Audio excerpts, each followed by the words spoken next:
하나님 말씀 마태복음 3장 13절에서 17절로 우리에게 주시는 말씀의 제목은 예수님의 세례와 우리에게 임하는 은혜. 자, 오늘 본문을 살피기 전에 마태복음 2장에는 예수님의 탄생 소식, 예수님의 유아기 때 애굽으로 갔다가 다시 갈릴리로 나사렛으로 돌아오셔서 사시는 그런 이야기가 기록이 되어 있습니다. 그리고 마태복음 3장에서 이제 예수님이 세례를 받는 기사가 나옵니다. 그러니까 마태복음 2장과 3장은 약 30년의 세월이 경과한 겁니다. 그 30년의 세월이 흐르고 예수님께서 지금 마태복음 3장에서 이제 세례를 받으시는 것은 그러니까 이게 굉장히 의미가 깊다는 거죠. 단순하게 그냥 예수님이 세례 받으셨다 그런 차원의 말씀이 아니라 이제 예수님의 공생애가 시작되는 것과 더불어서 매우 중요한 의미를 지니고 있다. 자, 오늘 예수님은 왜 세례를 받으셔야 됐는가? 예수님이 세례를 받으시는 이유 첫 번째로 상고합니다. 오늘 마태복음 13장 13절입니다. 이때 예수께서 갈릴리로부터 요단강에 이르러 요한에게 세례를 받으려 하시니, 세례, 침례라는 것은 물 속에 푹 이렇게 잠기는 것이고, 세례는 이렇게 물을 뿌리는 그런 의미를 가지고 있는데, 자, 세례, 침례, 어떻게 이해를 하든지 무관합니다. 자, 예수님께서 요한에게, 세례 요한에게 세례를 받으려 하셨다. 자, 한번 생각해 봐야 됩니다. 우리가 지난 주일 세례 요한의 사역, 그 사역을 살피면서 세례 요한이 세례를 베푼 것을 말씀을 상고했는데, 세례 요한의 세례는 마태복음 3장에 보면 죄사함을 위한 회개의 세례, 죄사함을 위한 회개의 세례입니다. 그래서 세례 요한이 세례를 주는 대상자들은 죄인들입니다. 내가 하나님 앞에 죄인이라고 인정하는 사람들, 그들에게 세례를 베푼 겁니다. 자, 그런데 예수님은 하나님의 아들이십니다. 죄가 없으신 분입니다. 하나님의 아들이 남자 여자의 결혼을 통해서 태어나시는 것이 아니라 성령으로 잉태돼서 죄 없이, 아담의 원죄 없이 예수님이 태어나신 거죠. 예수님은 죄가 없으세요. 그런데 예수님은 왜 그러면 세례를 받으려고 하시는 걸까? 성경을 보면서 우리가 이런 생각을 해야 됩니다. 다 의미가 있는 거죠. 자, 예수께서 대답하여 이르시되 이제 허락하라. 세례 요한에게 이렇게 말씀하시는 겁니다. 우리가 이와 같이 하여 모든 의를 이루는 것이 합당하니라. 이에 요한이 예수님에게 세례 베푸는 걸 허락하셨다. 자, 여기서 예수님이 이렇게 말씀하셨어요. 내가 너에게 세례를 받는 건데 이것은 내가 세례를 받음으로 모든 의를 이루는 것이 합당하다. 이렇게 얘기를 했더니 세례 요한이 알겠습니다 하고 이제 예수님에게 세례를 베푸신 거예요. 그러면 여기서 모든 의를 이룬다는 것, 이게 무슨 말인가? 어떤 의미를 가지고 있는가? 우리가 생각해야 되겠죠? 한번 보세요. 성경에 의롭담을 받는다, 하나님의 의라는 것은 매우 중요하게 많이 나옵니다. 이 하나님의 우리가 한자로 하면 이게 옳을 의. 그러니까 하나님이 우리를 보시고 너는 옳다 이렇게 인정해 주시는 거, 이것을 하나님의 의다 이러는 거예요. 근데 이것을 헬라어로 보면은 디카이오시네, 그래가지고 하나님께서 옳다고 인정하시는 것, 하나님께 받아들여질 수 있는 조건. 여러분, 에덴 동산을 생각해 보세요. 에덴 동산에서 아담과 하와가 선악과를 먹고 죄인이 됐을 때 하나님이 그들을 에덴 동산에서 추방시킵니다. 자, 에덴에서 추방당한 아담과 하와, 그의 후손 모든 인생들이 하나님이 보실 때는 의롭지 못한 거예요. 다 죄 때문에 하나님 앞에 에덴 동산에서 추방됐죠. 자, 그 상태, 자, 다 죄인된 상태, 의롭지 못한 상태인데, 자, 예수님께서 세례 요한에게 네가 나에게 세례를 베풀라, 이렇게 내가 세례를 받음으로 모든 의를 이루는 것이 합당하다라고 했을 때, 여기에서 의라는 것은 이제 하나님께서 사람들, 죄인들을 보실 때 아담의 그 후손으로 다 아담의 원죄를 가지고 태어나는 이 인생들이 하나님께 옳다 인정받게 하는 것, 하나님께 받아들여질 수 있는 조건, 이것이 디카이오신의 의라고 했죠. 그러니까 에덴 동산에 추방당했는데 다시 하나님께서 좋다, 이제 너희들이 내 앞에 옳다, 다시 에덴 동산에 들어와도 좋겠다, 하나님 앞에 너희들이 나올 수 있겠다, 이렇게 하나님이 인정해 주시는 것, 하나님께 받아들여지는 것, 이것을 의. 그런데 이 모든 의를 이루기 위해서 내가 세례를 받는 것이 합당하다, 예수님이 이렇게 말씀하셨는데, 그 의미가 뭐냐면, 동그라미 한번 4번 보십시오.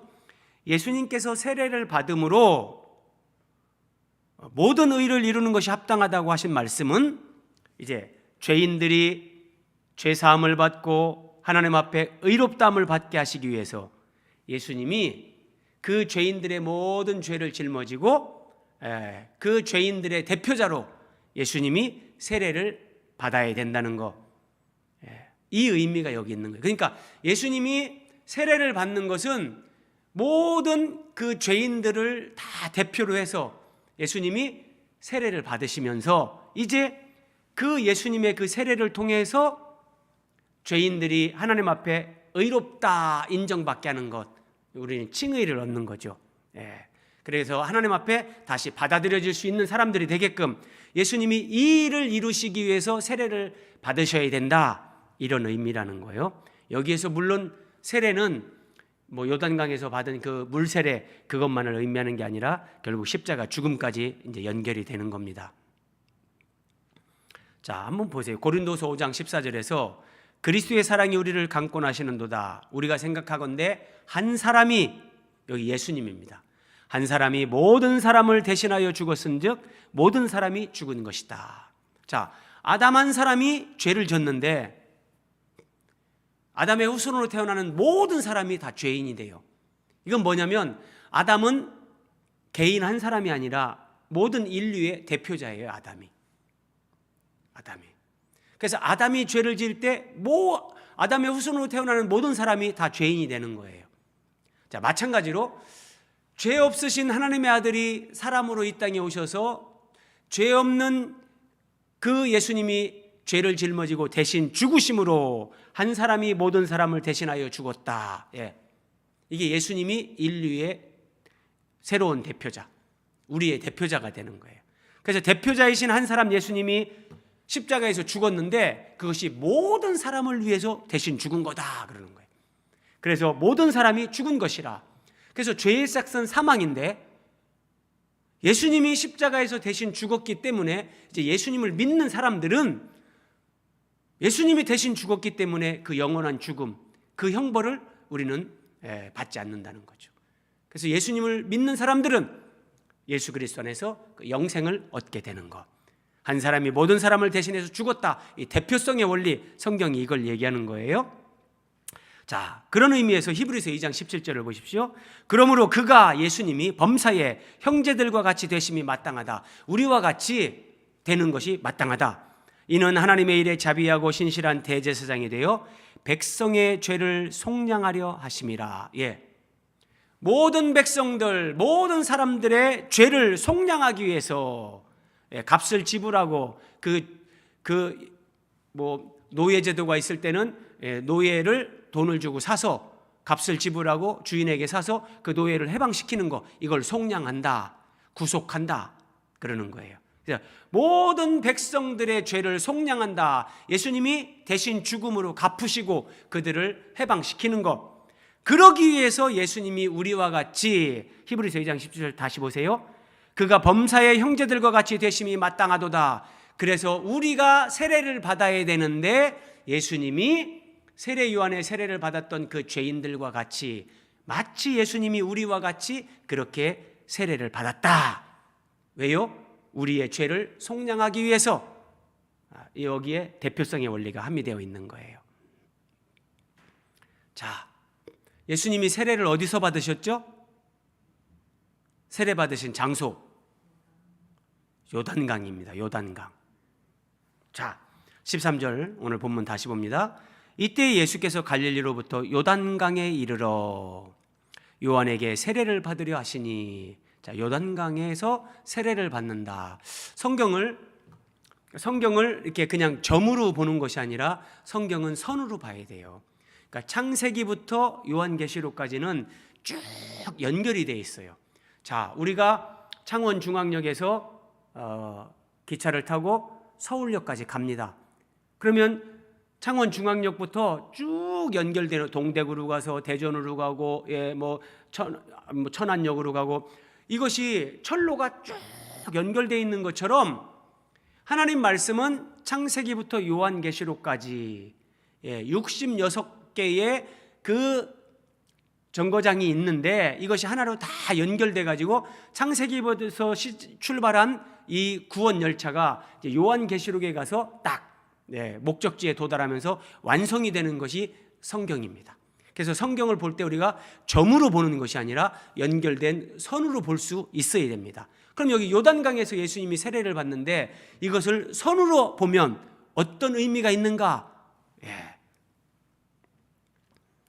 자, 여러분, 이스라엘 백성들이 광야 40년을 마치고 이제 요단강을 건너서 가나안 땅으로 들어가는 그 장면입니다. 자, 제사장들이 언약궤, 법궤를 메고 요단강가에 가는데 이때는 막 요단강물이 범람할 때입니다. 수심이 요단강물이 범람할 때는 수심이 한 3m 정도도 됩니다. 3m 정도 되고 강이 범람할 때는 이게 폭이 범람할 때는 매우 넓습니다. 근데 물이 막 출렁출렁 막 흐르고 있는데 하나님께서 제사장들이 언약궤를 메고 요단강에 들어가라 그래요. 자, 홍해를 건널 때는 모세가 하나님의 명령대로 지팡이를 든 손을 홍해로 향해서 쫙 폈더니 바다가 쫙 갈라졌죠. 갈라지고 그 바다 사이를 마치 육지를 건너는 것처럼 이스라엘 백성들이 건넜는데 요단강은 그렇지 않았어요. 요단강은 물이 범람해서 흐르고 있는데 하나님이 물 흐르는 그 상황에서 제사장들에게 언약궤를 메고 들어가라 그러는 거예요. 들어가라. 그래서 제사장들이 언약궤를 메고 들어갔어요. 물속에 요단강 물로 들어가는데 들어갔더니 요단강이 쫙 강의 흐름이 멈추는 거예요. 이렇게요. 그래서 강이 딱 흐름이 멈추면서, 그러니까 이제 아래쪽은 물이 없으니까 이스라엘 백성들이 건너가는 거예요. 그래서 요단강을 건너서 가나안 땅으로 들어가고, 자, 여기 언약궤를 메고 있는 제사장들은 백성들이 다 건널 때까지 여기에 그대로 언약궤를 메고 있는 거예요. 자, 우리가 지금 요단강에서 예수님이 세례 받으시는 것을 선으로 본다면 이런 해석이 나오는 거예요.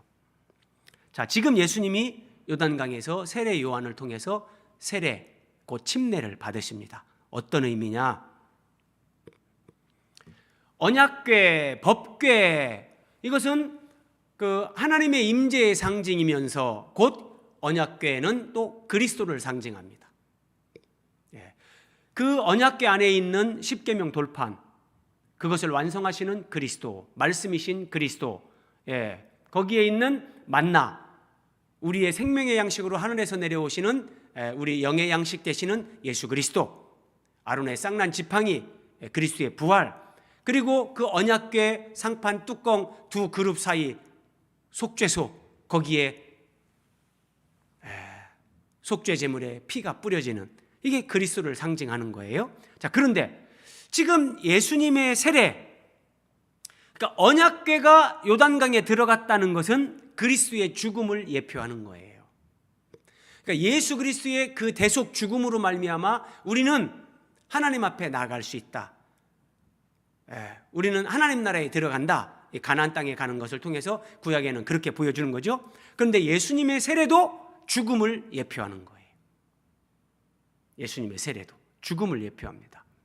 자, 그런데 여기에 우리가 깊이 생각해야 될 게 하나 있어요. 요단강을 건너간 이스라엘 백성들은 요단강을 건너서 가나안 땅에 들어간 뒤에 와, 이제 고생 끝, 행복 시작, 아무것도 하지 않고 편안하게 그렇게 누워 있다가 뭐 그런 삶을 사는 게 아니었어요. 가나안 땅에 들어가서 그때부터 새로운 삶, 새로운 전쟁이 시작됩니다. 가나안 원주민들과의 치열한 이 정복 전쟁, 영적 싸움이 벌어지는 거예요.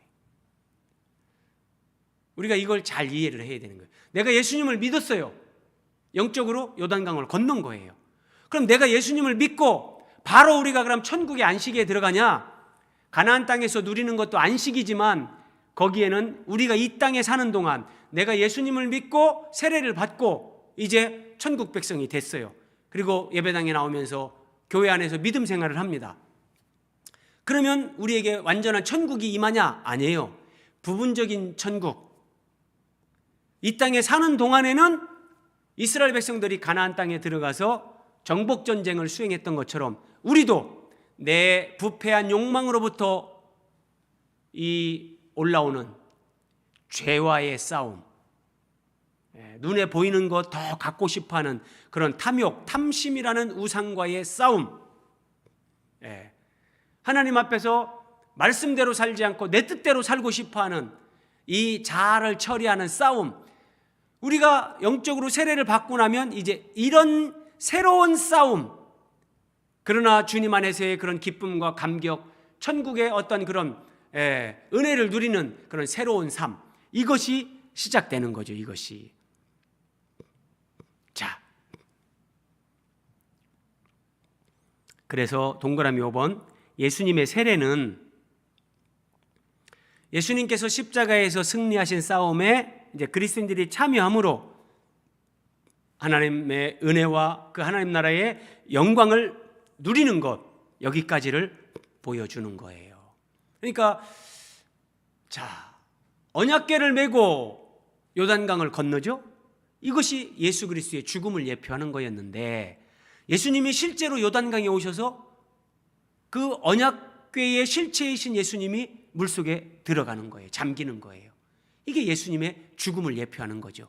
우리는 예수 그리스도와 더불어 이제 예수 그리스도 안에서 세례를 받음으로 그리스도와 함께 죽는 걸 경험하고 그리스도와 함께 사는 사람들이 되는 거예요. 그래서 우리에게도 이런 새로운 삶의 시작과 새로운 싸움이 있다는 거예요. 이것을 이해하는 것, 이것이 오늘 예수님의 세례를 선으로 보는, 성경을 그렇게 해석하는. 자, 두 번째를 생각합니다. 예수님의 세례를 통해서 우리에게 임하는 은혜. 예수님의 세례를 통해서 우리에게 임하는 은혜. 첫 번째, 하늘이 열리는 은혜. 하늘이 열립니다. 자, 마태복음 3장 16절, 예수께서 세례를 받으시고 곧 물에서 올라오실새 하늘이 열리고. 하늘이 열렸다. 하늘이 열렸다. 하늘이 열렸다는 것이 뭘까요? 자, 누가복음 12장 50절 말씀입니다. 예수님이 이렇게 말씀하세요. 나는 받을 세례가 있다. 그것이 이루어지기까지 나의 답답함이 어떠하겠느냐. 그래서 지금 마태복음 3장에서 예수님이 요단강에서 받는 물 세례는 누가복음 12장 50절에서 예수님이 내가 받을 세례가 있다라고 말씀하시는 이 진짜 세례를 예표하는 거예요. 진짜 세례를 이렇게 보여주고 지향하는 거예요. 그러니까 요단강에서 물로 예수님이 받은 그 세례는 예수님이 진짜 받을 세례, 이 세례는 예수님의 십자가 죽음을 얘기하는 거예요. 그러니까 요단강에서의 물 세례는 그 그리스도의 죽음을 예표하는 거예요. 죽음을 예표해요. 죽음을 예표한다. 실제는 예수님이 십자가에서 우리의 죄를 짊어지고 대신 죽으시는 것, 이것이 예수님이 받을 진짜 세례. 그것이 이루어지기까지 나의 답답함이 어떠하겠느냐. 예수님께서 그렇게 말씀하시는 거예요. 예수님이 요단강에서 물 세례를 받는다고 죄인들이 구원받을 수 있는 것이 아니에요. 예수님이 십자가에서 모든 죄를 짊어지고 대신 죽으실 때 이 진짜 예수님이 이 세례를 받을 때 죄인들이 하나님 앞에 의롭다함을 받고 구원 얻을 길이 열리게 되는 거죠. 보세요. 그래서 이렇게 하늘이 열렸다, 이것이 이렇게 연결되는 거예요. 예수님이 십자가에서 숨을 거두실 때 성소 휘장이 위로부터 아래까지 찢어져 둘이 되고, 성소 휘장이 찢어졌죠. 자, 그리고 마태복음 27장 51절 52절인데 한번 더 보세요. 성소 휘장이 위로부터 아래까지 찢어져 둘이 되고 땅이 진동하며 바위가 터지고 무덤들이 열리며 자던 성도의 몸이 많이 일어났다. 아마 이런 말씀을 깊이 있게 관찰하는 신자들이 아마 제가 볼 때 잘 없어요. 성소의 휘장이 둘로 찢어졌다, 여기까지는 이제 아는데, 자, 땅이 진동했다, 바위가 터졌다. 자, 예수님이 십자가에 죽으실 때, 자, 아담의 모든 자손들, 후손들이 마귀에게 지금 갇혀서 종로로 타고 있는 거예요. 창세기 11장에 보면 니므롯이라는 사람이 나오는데, 이 사람이 특이한 사냥꾼, 영혼을 사냥하는 영혼의 사냥꾼이에요. 그러니까 이건 사탄을 상징하는데, 사탄은 사람들의 영혼을 사냥해서 그 바벨탑, 바벨성, 그 감옥에 가둬놓는 거예요. 자, 사람들은 그 죽음의 권세 아래 그 두려움과 공포 가운데 갇혀서 살아요. 그런데 예수님이 십자가에서 죽으실 때, 우리의 죄를 짊어지고 죽으실 때 성소 휘장이 찢어져 둘이 되고 땅이 진동했다. 죽음의 권세, 사람들을 무덤에 가둬버리고 죽음, 그 사망의 권세로 사람들을 지배하는 사탄의 감옥, 사탄의 권세, 주님께서 이걸 흔들어 버리는 거예요. 바위가 터지고 옥문이 열리는 거예요. 그래서 무덤들이 열리며 자던 성도의 몸이 많이 일어났다. 그러니까 여러분, 지금 예수님이 십자가에서 우리 대신 죽으시는데, 이것이 오늘 마태복음 3장의 예수님의 세례로 연결하면 그 순간 하늘이 열리는 거예요. 이게 하늘이 열리는 거예요. 이게요. 자, 마태복음 27장에서는 무덤들이 열리며 하늘이 열리는 거예요. 자, 히브리서 10장 19절 20절을 쉬운 성경으로 보겠습니다. 그러므로 형제 여러분, 우리는 예수님의 피 때문에 자유롭고 담대하게 지성소에 들어갈 수 있게 되었습니다. 자, 우리가 지성소에 들어갈 수 있게 되었다. 이것이 하나님 보좌 앞에 나가게 됐다. 이제 하나님 앞에 하나님이 너는 옳다, 디카이오슈네 해서 우리를 이제 하나님이 인정해 주시고 받아들여 줬다. 그래서 에덴에서 추방당한 사람들이 다시 에덴에 들어갈 수 있게 됐다. 우리가 다시 하나님 앞에 갈 수 있게 됐다. 이게 지성소로 들어갈 수 있게 되었다, 이 의미예요. 우리는 예수님께서 우리를 위해 열어주신 새로운 길로 들어갑니다. 예수님이 우리를 위해 열어주신 새로운 길, 이것이 하늘이 열리는 거예요. 이것이 하늘이 열리고 예수님의 몸이 찢어지면서 휘장이 찢어지고 하나님과 사람 사이에 막힌 담이 이제 사라지고 예수님을 통해서 하늘의 문이 열리는 거예요. 하늘의 길이 열리는 거예요. 그래서 하나님의 지성소에 우리가 나아갈 수 있게 됐다. 하늘이 열린 거. 예수님은 지금 세례를 통해서 죄인들이 받는 세례를 예수님이 대신 우리의 대표자로 받으시면서 지금 이 은혜를 우리에게 임하게 하시는 거예요.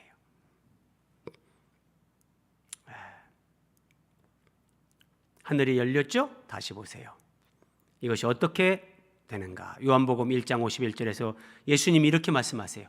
진실로 진실로 너희에게 이르노니 하늘이 열리고 하나님의 사자들이 인자 위에, 사람의 아들로 이 땅에 오셔서 십자가에 대신 달려 죽으시는 그 인자 예수 그리스도 위에 오르락내리락 하는 것을 보리라.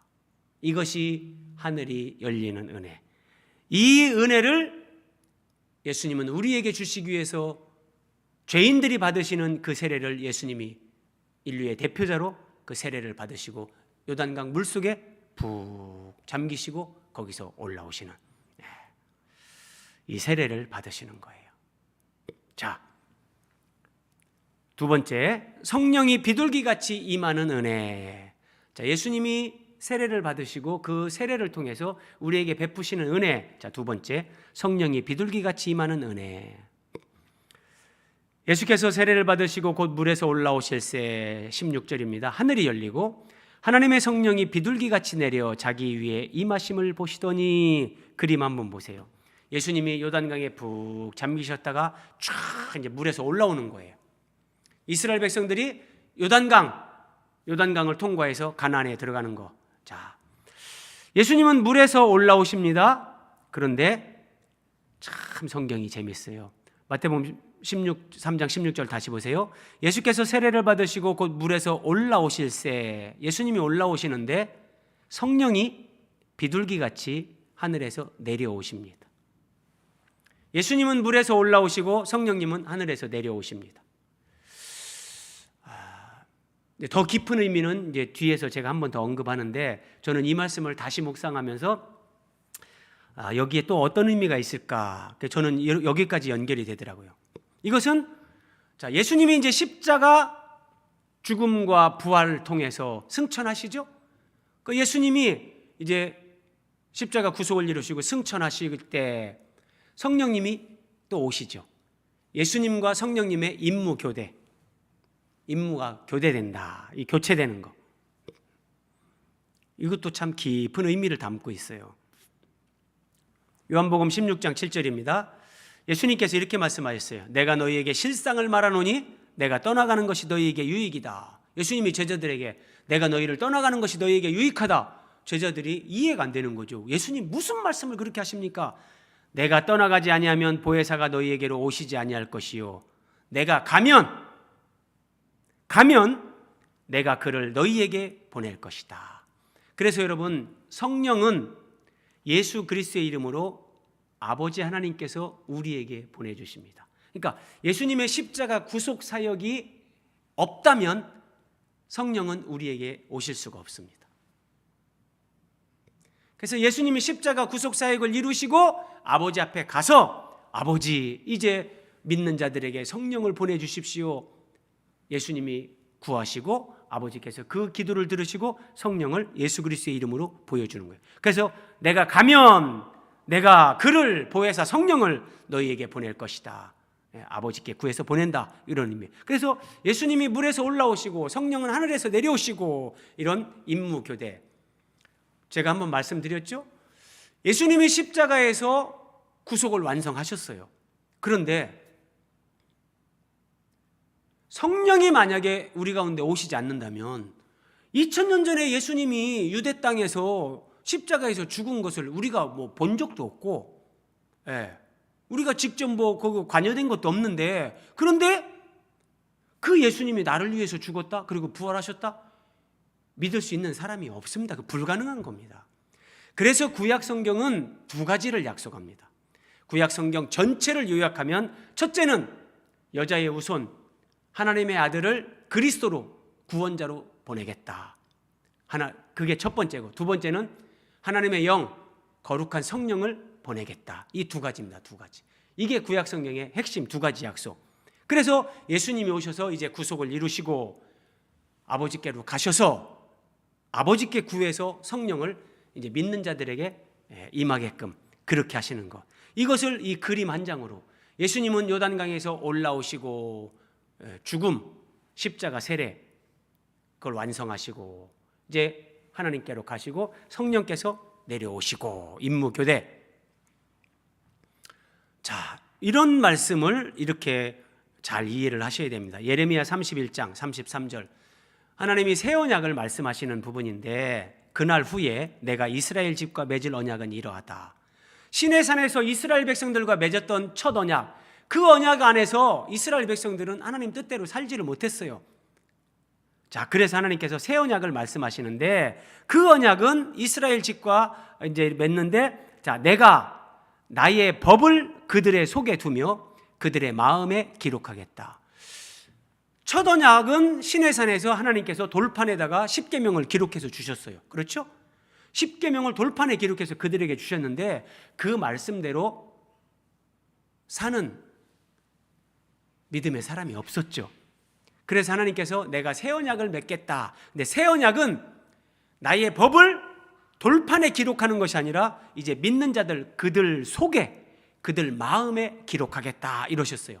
그러면 이제 예수님이 새 언약의 그 어떤 이제 그 주체 그걸 실현하신 분인데, 그러면 예수님을 믿는 우리에게 하나님의 법이, 하나님의 말씀이 내 속에 있고 내 마음에 기록된다. 여러분 이거 어떻게 이해하세요? 하나님이 우리 마음속에 막 하나님의 말씀을 다 기록해 놓으셨습니까? 그런 건 없잖아요. 이렇게 성취가 되는 거예요. 요한복음 14장 17절 예수님이 이렇게 말씀하십니다. 그는 진리의 영이라. 보혜사 성령을 지금 설명하는 거예요. 세상은 등이 그를 받지 못하나니 이는 그를 보지도 못하고 알지도 못함이라. 그러나 너희는 그를 성령을 아나니 그는 너희와 함께 거하심이요 또 너희 속에 계시겠습니다. 예수님이 십자가 구속을 이루시고 부활 승천하신 후에 성령이 우리에게 오십니다. 믿는 자들에게. 그러면 그 성령은 믿는 자들 안에 오셔서 그들과 함께 거하십니다. 이것이 나의 법을 그들의 속에 두겠다, 그들 마음에 기록하겠다 이건데, 그럼 성령이 내 안에 오시는 거, 내 안에 내주하시는 거, 이것이 어떻게 하나님의 법이 내 마음에 기록되는 건가? 성령의 사역. 자, 이 옛 언약을 이제 새 언약을 말씀하셨는데 요한복음 14장 26절 보혜사 곧 아버지께서 내 이름으로 보내실 성령 그가 너희에게 모든 것을 가르치시고 내가 너희에게 말한 모든 것을 생각나게 하리라.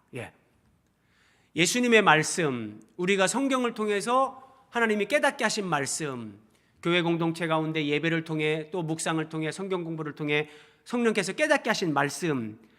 자, 성령은 너희 속에 거하신다, 너희와 함께 하신다 그랬잖아요.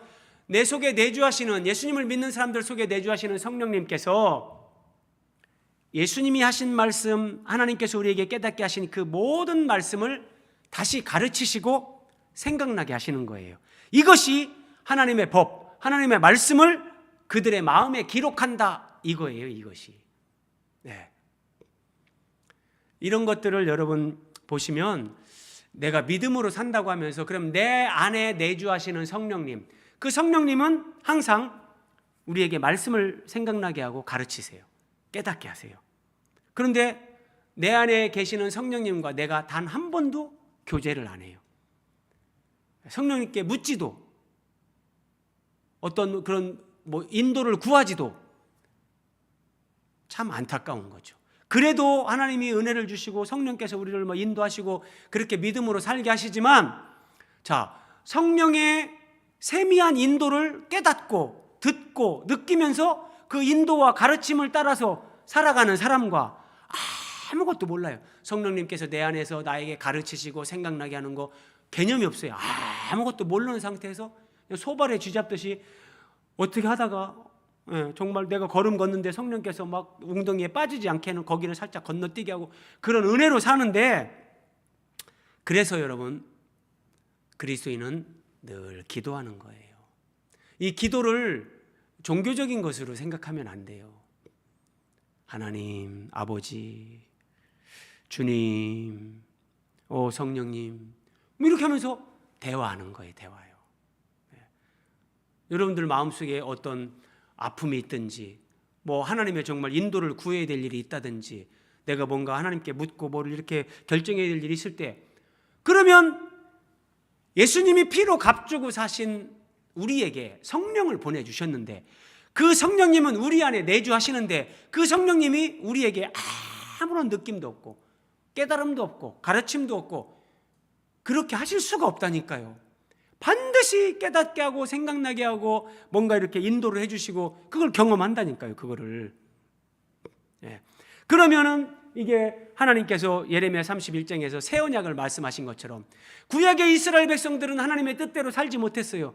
그러나 이렇게 성령을 모시고 그 성령의 인도를 따라 사는 사람들은 성령께서 늘 말씀을 가르치고 생각나게 하고 인도를 하시니까 하나님의 뜻대로 살기 때문에 하나님의 뜻을 이루는 새 언약 백성이 된다는 거예요. 자, 한 가지만 더 제가 말씀드려 봅니다. 성령이 임하시는데 예수님이 요단강에서 세례를 받으시고 물에서 올라오시는데 성령이 하늘에서 내려오셨잖아요. 근데 성령을 비둘기같이 그래. 성령을 비둘기로 묘사를 합니다. 어떤 의미가 있는 걸까? 저는 생각을 하다가 이렇게 연결이 되더라고요. 우리가 살아가면서 여러분 지금 뭐 저희 집 앞에도 비둘기 먹이를 주지 마세요 플래카드가 걸려 있어요. 왜냐하면 이 비둘기들이 먹이를 주니까 막 사람들이 사는데 와가지고 이제 도망가지도 않고, 이게 비둘기가 막 이게 배설물을 막 이렇게 배설해 놓으면 여러 가지 문제가 되니까 비둘기 먹이 주지 마세요 막 요소요소에 플래카드를 걸어놓은 걸 제가 봤어요. 자, 비둘기는 우리가 어떤 때 이렇게 길을 걷다가 비둘기가 있으면 참 저는 기분이 좋아지더라고요. 옆으로 가는데도 이 녀석들이 안 도망가요. 여러분, 이 조류 가운데 어떤 새가 사람이 가는데 안 도망갑니까? 다 도망가는데 이 비둘기는 그렇게 사람하고 이렇게 가깝고 이렇게 친화적인. 그래서 제가 왜 여기 성령이 비둘기같이 내려오셨다 이렇게 성경에 묘사하실까? 우리 안에 내주하시는 성령님께서 모든 새들이 다 이렇게 막 사람이 가면 도망가지만 비둘기가 가장 사람과 가깝고 사람을 그렇게 떠나지 않는 것처럼 우리 안에 내주하시는 그 성령님께서는 우리를 그렇게 떠나지 않는다. 우리와 함께 하시면서 가장 친밀하게. 그렇잖아요. 제가 어디 그 뭐 이렇게 새들이 있는 그 새 그런 큰 여러 조류들이 모여 있는 큰 뭐 그런 곳에 갔었는데 새가 여기 와서 날라서 앉는 거예요. 그래서 그때 이렇게 사진도 한번 찍고 그랬는데, 여러분 마치 그런 것처럼 내 안에 내주하시는 성령 하나님께서 우리를 떠나지 않고 우리와 함께 하시면서 가르치시고 생각나게 하고 가장 온유하게 따뜻하게 우리를 그렇게 지도하시는 그런 의미에서 비둘기같이 성령이 내려오셨다. 저는 그렇게 이해를 했고요. 그래서 요한복음 14장 16절에서 내가 아버지께 구하겠으니 예수님이 말씀하시는 거. 예수님이 아버지께 가서 구하시는 거예요. 그가 성부 하나님이 또 다른 보혜사를 성령을 너희에게 주사 영원토록 너희와 함께 있게 하시리니. 그래서 성령은 우리를 떠나지 않으세요. 우리가 정말 내가 스스로 하나님을 버리거나 내가 예수님을 저주하거나 내가 정말 어떤 성령을 회방하는 사람이 되면 그때는 이게 뭐 내가 그런 행동을 한다면은 문제가 되겠지만, 하나님은 우리가 하나님을 버리지 않는 한, 우리가 하나님을 떠나지 않는 한 성령께서는 우리를 떠나지 않고 영원히 함께한다. 자, 한 가지만 더 상고합니다. 예수님의 세례를 통해서 우리에게 임하는 은혜 세 번째, 성삼위 하나님께서 인치시는 은혜. 자, 마태복음 3장 16절 17절입니다. 이 16절 17절 두 절에 성부 성자 성령 삼위일체 하나님이 다 등장하십니다. 예수께서 세례를 받으시고 물에서 올라오실세. 자, 지금 물에서 올라오시는 예수님이 계세요. 하늘이 열리고 하나님의 성령이 비둘기같이 비둘기같이 내려오시는 성령님이 나옵니다. 그리고 자기 위에 임하심을 보시더니 하늘로부터 소리가 있어 말씀하시되 이는 내 사랑하는 아들이요 내 기뻐하는 자라. 자, 세례를 받으시고 인류의 죄를 짊어지고 십자가에서 죽으실 진짜 세례, 이것을 예표적으로 보여주는 물 세례를 받으시고 물에서 올라오시는 예수님에게 성령이 비둘기같이 임하시는데, 그때 성부 하나님께서 그 예수님을 보시면서 이는 내 사랑하는 아들이요 내가 기뻐하는 자다 이렇게 말씀하셨어요. 이렇게 말씀하셨어요. 어떤 의미인가? 성부 성자 성령 하나님이 지금 여기에 다 등장을 하시는데, 자, 아버지 하나님께서 세례를 받고 물에서 올라오시는 예수님을 향해서 이는 내 사랑하는 아들이요 내 기뻐하는 자다 그렇게 말씀하셨더니, 자, 성령님께서 그렇습니다. 사람들이 볼 때는 나사렛 예수, 정말 볼품없는 나사렛 예수지만 이 나사렛 예수가 하나님의 아들이시고 하나님이 보내신 인생들의 구원자 바로 그리스도, 이게 내 사랑하는 아들이요 내 기뻐하는 자다. 여기에 다 함이 되어 있는 거고, 성령께서 비둘기같이 거기에 예수님에게 내려 임하시는 걸 통해서 성령께서 맞습니다. 예수님에게 인을 치시는 거다. 확증을 해주는 거예요. 확증을요. 자, 요한복음 6장 27절입니다. 예수님께서 썩을 양식을 위하여 일하지 말고 영생하도록 있는 양식을 위하여 하라. 이 양식은 인자가 너희에게 주리니. 잘 보세요. 인자는 아버지 하나님께서 인치신 자니라. 예수님이 이런 말씀을 하세요. 예수님이 왜 이 말씀을 하시는 걸까? 인자는 아버지 하나님께서 인치신 자다. 왜 예수님이 이 말씀을 하시는 건가? 인치심은 보증의 의미가 있는 거예요. 자, 성부 하나님께서 이는 내 사랑하는 아들이요 내 기뻐하는 자다. 다시 말해서 예수님이 하나님이 보낸 구원자라는 거죠. 성령께서 그걸 인치는 거예요. 성령이 예수님 위에 임하면서 그렇습니다. 인을 치는 거예요. 보증을 하는 거죠. 자, 왜 예수님을 그렇게 인치시는, 성령으로 인치시는 이것을 성경에 기록해서 우리에게 보여주시는가? 동그라미 3번. 사람들로 하여금 예수님이 하나님이 보내신 그리스도라는 것을 믿게 하려는 거예요. 자, 이 말씀 다시 보세요. 요한복음 6장 27절. 인자는 아버지 하나님께서 인치신 자다. 그러니까 이 말씀을 하시는 것은 니들이 나를 믿어라. 나는 니들이 믿어야 될 그 그리스도다. 이 말씀을 이렇게 하는 거예요.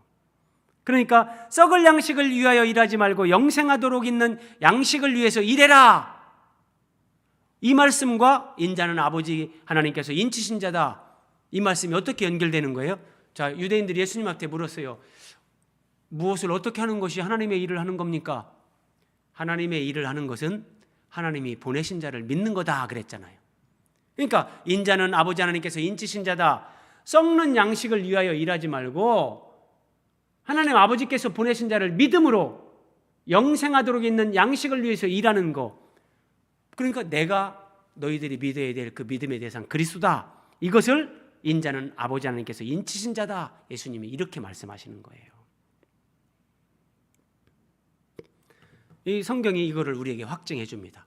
요한복음 1장 33절 34절인데 세례 요한이 이런 고백을 하는 거예요. 나도 그를 알지 못했다.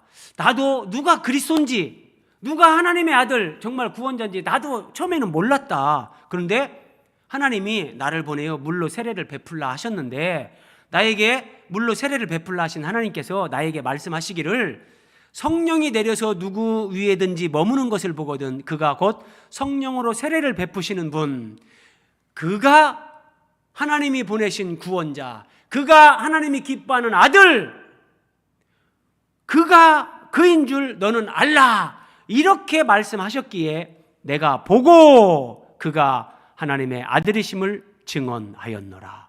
그러니까 이 말씀을 듣고 이제 예수님에게 세례를 베풀었는데 진짜 예수님에게 성령이 비둘기같이 임하는 것을 세례 요한도 본 거예요. 그래서 분명하구나. 나사렛 이 예수님이 하나님의 아들이 분명하구나. 그래서 내가 그걸 보고 그가 나사렛 예수가 하나님의 아들인 것을 내가 증언했다. 예, 이게 성령의 인치심. 다시 말해서 그 예수님을 믿게 하는 것. 예, 그 의미를 가지고 요단 강가에 예수님이 세례를 받고 물에서 올라오시는데 성부, 성자, 성령 삼위일체 하나님이 함께 거기에 등장하시면서 이런 하나님의 인치심의 그런 사역을 하신 거예요. 자, 요한복음 12장 44절 45절입니다. 예수께서 외쳐 이르시되 나를 믿는 자는 나를 믿는 것이 아니요 나를 보내신 이를 믿는 것이다. 예. 예수님이 나를 믿는 사람은 나를 믿는 것이 아니라 나를 보내신 하나님 아버지를 믿는 거다 그랬어요. 그리고 나를 보는 자는 나를 보내신 이를 보는 것이다. 니들이 지금 나를 보느냐? 나를 보는 것이 아니라 나를 보내신 하나님을 보는 거다. 이렇게 예수님이 말씀하셨어요. 이렇게까지. 그런데 요한복음 6장 36절 그러나 내가 너희에게 이르기를 너희는 나를 보고도 믿지 아니하는도다. 너희는 나를 보고도 믿지 아니하는도다. 무슨 말이냐면 하나님께서 성부 하나님, 성자 예수님에게 성령 하나님이 비둘기같이 임하면서 인을 쳐준 거예요. 하나님이 내 사랑하는 아들이요 내 기뻐하는 자다. 너희는 나사렛 예수 그리스도를 믿음으로 구원 얻으라. 하나님이 인을 쳐서 확증을 해주셨는데, 그런데 사람들은 그 예수님을 믿지 않았다는 거예요. 믿지 않았다는 거예요.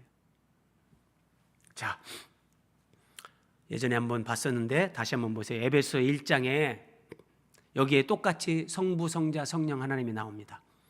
창세전에 그리스도 안에서 우리를 택하사, 누가요? 성부 하나님이. 성부 하나님은 창세전에 예수 그리스도 안에서 우리를 택하셨어요. 성부 하나님의 택하심. 에베소 1장 7절, 우리는 그리스도 안에서 그의 은혜의 풍성함을 따라 그의 피로 말미암아 속량 곧 죄사함을 받았느니라. 예수 그리스도의 속량, 십자가 대속 죽음. 하나님이 우리를 택하셨고 예수님이 우리를 죄로부터 구원 얻게 하려고 십자가 그 대속 죽음으로 우리를 속량하셨고, 그리고 에베소 1장 17절, 그 안에서 너희도 진리의 말씀 곧 너희의 구원의 복음을 듣고 그 안에서 또한 믿어 약속의 성령으로 인치심을 받았으니, 성령으로 인치심을 받았다. 여러분 참 놀라운 말씀이에요. 예수님이 세례를 받으실 때 성부 하나님, 성령 하나님이 함께 하시면서 하나님의 이 구속 사역을 우리에게 계시해 주셨고 성령의 인치심을 거기서 나타내 주셨는데, 이걸 우리에게 적용하면 이런 말씀이에요. 하나님은 나 같은 죄인 한 사람을 구원하기 위해서 하나님은 세상을 창조하기 전에 그리스도 안에서 나를 택하셨어요. 여러분 이거 위대한 말씀이에요. 그러니까 우리는 어떻게 하다가 부모에 의해서 우연히 어떻게 나는 태어난 그런 존재가 아니에요. 세상을 창조하기 전에 하나님이 예수님 안에서 나를 택하셨다니까요. 그리고 아버지 하나님이 택하신 나를 구원하기 위해서 예수님이 친히 이 땅에 사람의 몸을 입고 오셔서 십자가에서 대신 죽으심으로 우리를 속량하셨어요. 그 죄값을 다 지불하셨단 말이에요. 그것으로도 우리의 구원이 이루어질 수 없으니까, 우리가 깨닫지 못하니까 하나님께서 성령을 보내셔서 그 성령께서 우리로 하여금 말씀을 듣게 하시고 그 진리의 말씀, 구원의 복음을 들을 때 깨닫게 하시고 거듭나게 하시면서 우리를 성령으로 인치셨다. 너는 내 거다. 그래서 성령께서 영원토록 너희와 함께 있으리라. 떠나지 않으시고. 그러면 여러분 이게 뭐예요? 예수님이 세례 받으시는 것도 이게 그냥 받는 것이 아니라 세례 요한에게 하나님께서 이렇게 세례를 베풀라 말씀하셨어요. 마찬가지로 내가 이 땅에 태어난 것, 내가 예수님을 믿고 믿음으로 사는 것, 내가 인생에서 경험하는 고난, 시련, 환난, 그게 우연이 아니에요.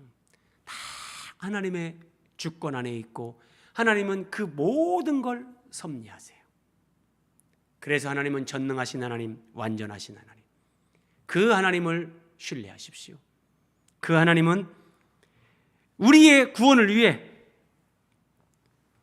이렇게 창세 전부터 지금까지도 하나님은 일하셨고 지금도 섭리하고 계신다.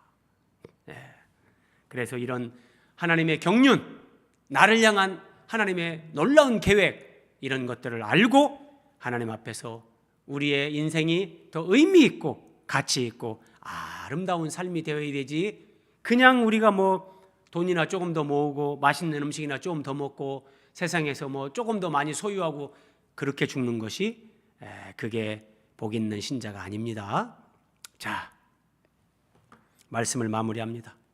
세례와 관련해서 예수님의 12제자 가운데 세베대의 아들 야고보와 요한이 예수님 앞에 나왔습니다.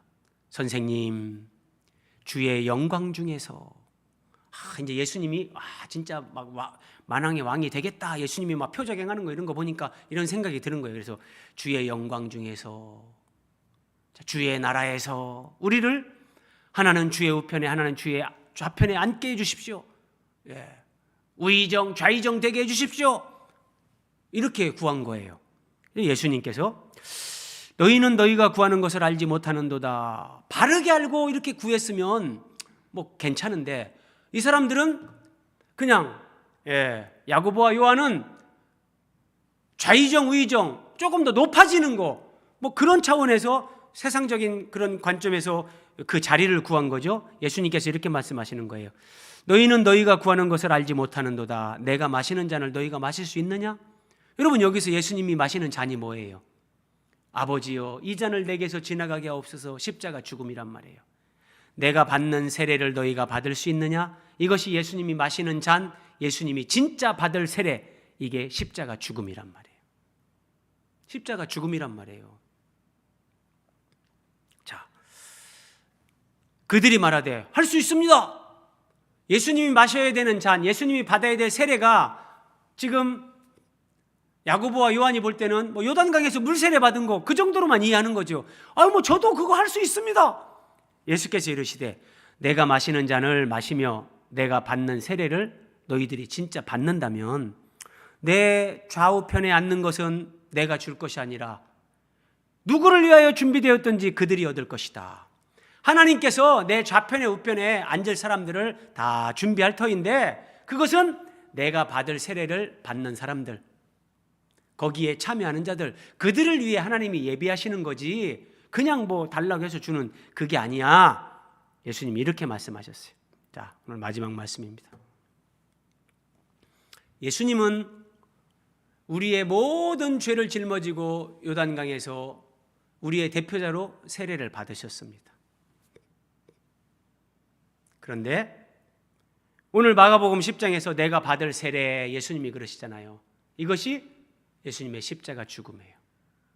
자, 예수님은 우리를 위해 이 십자가 죽음의 세례를 받으셨어요. 그리고 이제 누구든지 그 예수님의 십자가 죽음의 세례, 그 세례에 동참하면서 자기를 부인하고 자기 십자가를 지고 주님을 따르는 자들, 그들을 위하여 하나님은 하나님 나라의 영광의 자리를 준비하시는 분입니다. 그래서 하나님은 성부, 성자, 성령 삼위일체 하나님은 예수님을 믿고 물세례를 받은 우리가 진정 이제는 예수님의 그 십자가의 세례라는 그 세례에 동참하는 사람들이 되기를 우리에게 기대하십니다. 이것은 자기 죽음의 길입니다. 이것은 정말 좁은 길입니다. 나 스스로 갈 수 없는 길이지만 성령님께서 우리를 그렇게 인도하시고 힘을 주시고 그 길을 갈 수 있도록 이끌어 주십니다. 그래서 그 주님 앞에 이 땅에서 내가 욕망을 따라 살지 않고 눈에 보이는 것을 추구하지 않고 주님과 그 나라와 복음과 교회를 위해 내가 수고하고 헌신하고 정말 주님을 따르는 그 삶을 선택하고 산다면 하나님은 그들을 위해서 주님 보좌 좌편에 우편에 그런 은혜와 영광을 예비하십니다. 하나님은 우리에게 강요하지 않습니다. 그러나 이 믿음의 눈이 열린 사람들은 이 부르심에 응답하며 이 길을 가는 겁니다. 지금 여러분들이 어떤 예수님의 십자가 죽음의 세례에 동참하고 계십니까?